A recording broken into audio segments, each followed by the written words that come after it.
तो बच्चों अगला टॉपिक कोऑर्डिनेट ज्योमेट्री के अंदर जो आ रहा है दैट इज सेक्शन फॉर्मूला। अगर सेक्शन फॉर्मूला की बात की जाए तो ये फॉर्मूला क्या होता है, इसका कोऑर्डिनेट के अंदर क्या जरूरत पड़ी उसको हम थोड़ा समझते हैं। वैसे ये सेक्शन फॉर्मूला दो पार्ट में डिवाइडेड है। एक होता है इंटरनल या इंटरनल सेक्शन फॉर्मूला और दूसरा बात करें which is called external section formula. अब ये इंटरनल और एक्सटर्नल से क्या लेना देना है मेरा यहां पे, हम उसको समझने की कोशिश करेंगे। इसके लिए अगर हम देखें तो मैंने एक लाइन सेगमेंट अगर आपके सामने ड्रॉ करी, एक लाइन सेगमेंट बनाई मैंने ए बी और ए का कोऑर्डिनेट ले लिया मैंने x1, y1, बी का कोऑर्डिनेट ले लिया मैंने x2, y2।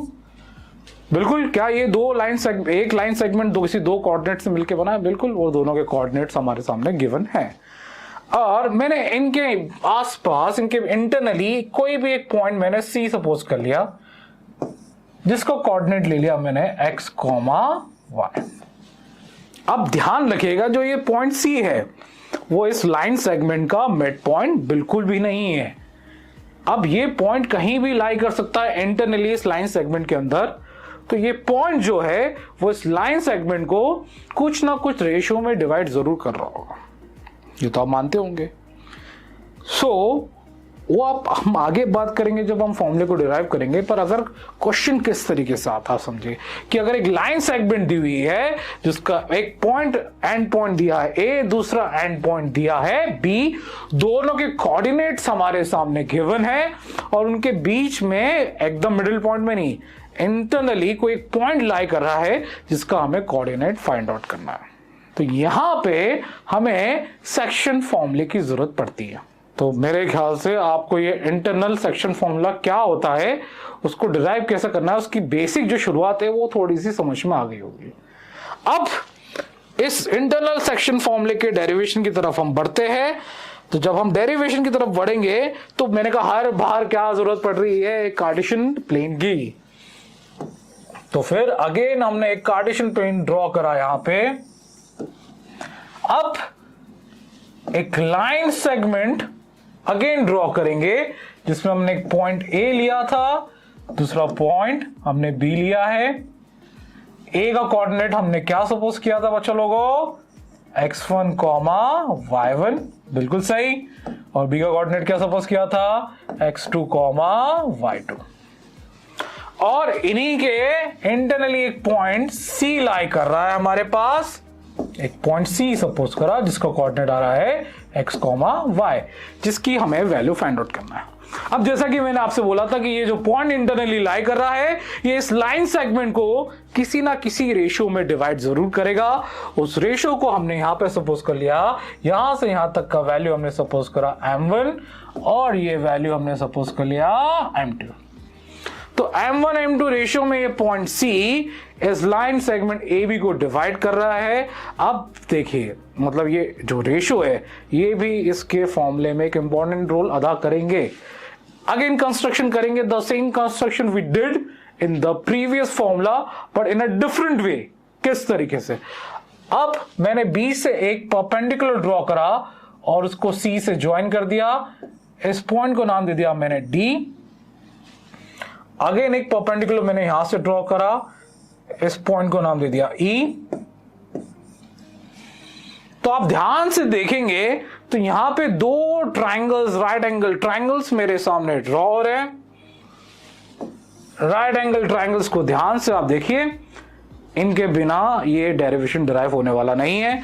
अगेन ओरिजिन से अगर मैं ए के डिस्टेंस की बात करूं तो वो जा रहा है x1, ओरिजिन से मैं E की बात करूं तो जा रहा है x, ओरिजिन से मैं पूरे पॉइंट B की बात करूं तो वो जा रहा है हमारा x2। मेरे ख्याल से इस चीज में किसी को कोई तकलीफ नहीं होगी। अगर यहां से यहां तक की डिस्टेंस बात करें तो वो जा रहा है हमारा y1, यहां से यहां तक की डिस्टेंस की बात करें तो वो जा रहा है हमारा y, और टोटल डिस्टेंस जो एंड पॉइंट को मिल रहा है वो जा रहा है हमारा y2। क्या ये चीजें सभी को क्लियर है? बिल्कुल। अब इन दो राइट एंगल ट्रायंगल्स को सिमिलर प्रूव करते हैं। सिमिलैरिटी आप लोगों ने 10th में पढ़ी होगी और आगे आने वाले वीडियोस में मैं सिमिलैरिटी के बारे में बात करूंगा, पर अभी इतना सा डिस्कशन कर लेते हैं। जब दो ट्रायंगल्स सिमिलर होते हैं तो उनके करस्पॉन्डिंग साइड्स के रेशियोज कैसे होते हैं? इक्वल। उसी हिसाब से देखिए तो ये दो ट्रायंगल्स हमारे सामने दिख रहे हैं। एक ट्रायंगल मैंने सपोज करा triangle AEC is similar to triangle CDB। Criteria कौन सा लगता है बेटा? Angle angle similarity.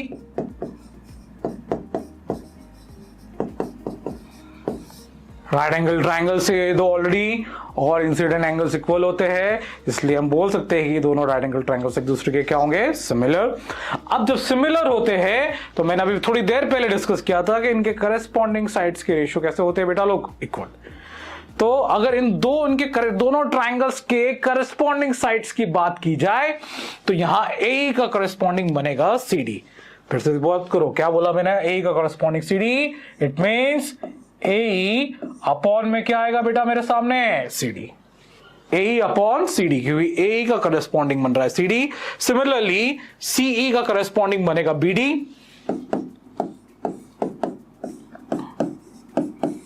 And similarly AC का करस्पॉन्डिंग बनेगा CB।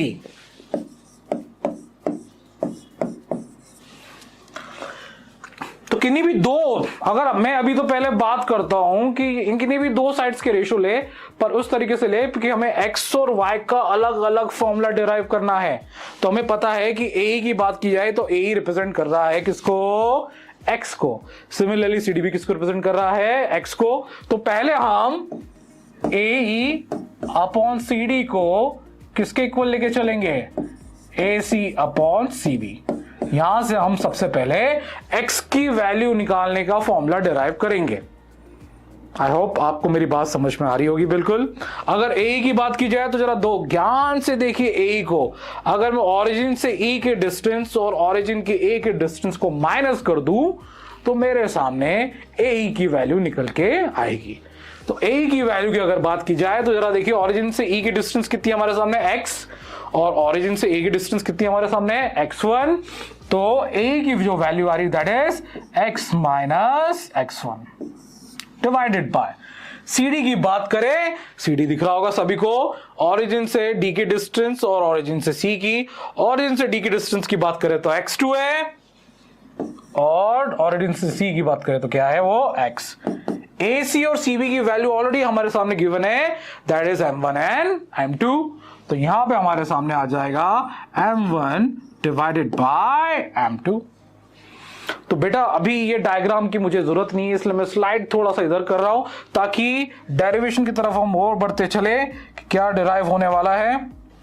अब देखिए यहां से आगे हमें x का वैल्यू निकालना है और दोनों जगह x आ रहा है, या हम क्रॉस मल्टीप्लाई करने की कोशिश करेंगे। तो सभी को पता है जब मैं क्रॉस मल्टीप्लाई करूंगा तो M2 का मल्टीप्लाई मेरा x के साथ होगा, जो बनेगा M2x माइनस ये बनेगा हमारा M2x1 इज इक्वल्स टू, जब मैं M1 का मल्टीप्लाई x2 से करूंगा तो मेरे सामने आएगा यहाँ पे M1x2 माइनस M1 का मल्टीप्लाई x करने पे कितना आ रहा है बेटा? M1x। आई थिंक ये चीजें सभी को समझ में आ रही होगी क्या चल रहा है यहाँ पे, है ना? थोड़ा सा और इसको सिंप्लीफाई करके थोड़ा सा और उधर बोर्ड्स लेके चलते हैं ताकि आपको और चीजें ज्यादा अच्छे से क्लियर हो। अब बात की जाए यहाँ पे तो मैं x वाली टर्म्स को अलग करूंगा, जहां जहां पे x आ रहा है मेरे सामने, तो M2x को मैंने यहीं छोड़ा, माइनस का M1x इधर आके हो जाएगा plus M1x equals to M1x2, और ये माइनस का M2x1 इधर जाके हो जाएगा प्लस का M2x1। इन दोनों से कुछ कॉमन निकलते हुए दिख रहा है आपको? बिल्कुल। क्या कॉमन निकलते दिख रहा है? इन दोनों से कॉमन निकल रहा है x। अंदर अगर देखें तो हमारे सामने बचेगा M1 plus M2 equals to M1x2 plus M2x1। अब ये M1 प्लस M2 जो मल्टीप्लाई में उधर जाके कहां चला जाएगा? डिवाइड में।